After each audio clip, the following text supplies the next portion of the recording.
நம்ம இன்றைக்கி என்ன பார்க்க போகிறோம்னா உருளைக்கிழங்கு வறுவல். வாங்க வீடியோக்குள்ளே போகலாம். உருளைக்கிழங்கு வேக வச்சு தோல் உரித்து பாதியாக கட் பண்ணி எடுத்து வச்சுருக்கேன்.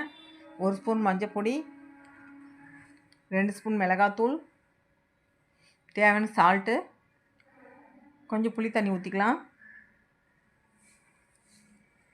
நல்லா மிக்ஸ் பண்ணிக்கலாம். கொஞ்சம் தண்ணி ஊற்றிக்கலாம்.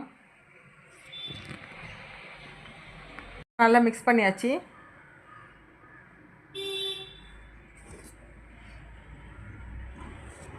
இந்த மாதிரி ஒரு உருளைக்கிழங்கு 2 கட் பண்ணியிருக்கேன். இப்போ எல்லாத்தையும் மசாலா போட்டுக்கலாம். இந்த மாதிரி உருளைக்கிழங்கு 2 போட்டுக்கலாம். இப்போ எல்லா உருளைக்கிழங்கும் மசாலா போட்டாச்சு. அப்படியே ஒரு 5 நிமிஷம் ஊற. இப்போ ஸ்டவ் ஆன் பண்ணி தோசைகள் போட்டுக்கலாம்.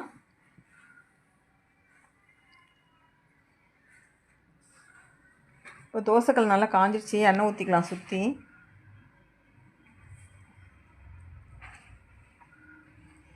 இப்போ மசாலா போட்ட உருளைக்கிழங்குலாம் எடுத்து தோசைகளில் போட்டுக்கலாம்.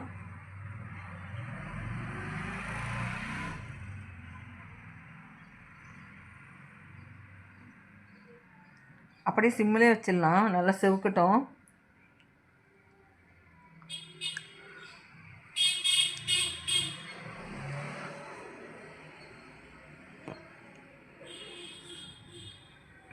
இப்போ நல்லா செவந்துருச்சு. திருப்பி போட்டுக்கலாம்.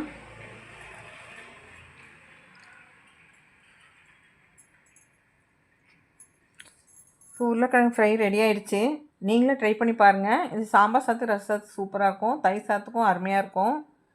இந்த வீடியோ உங்களுக்கு பிடிச்சிருந்தா லைக் பண்ணுங்கள், சப்ஸ்கிரைப் பண்ணுங்கள், கமெண்ட் பண்ணுங்கள், ஷேர் பண்ணுங்கள்.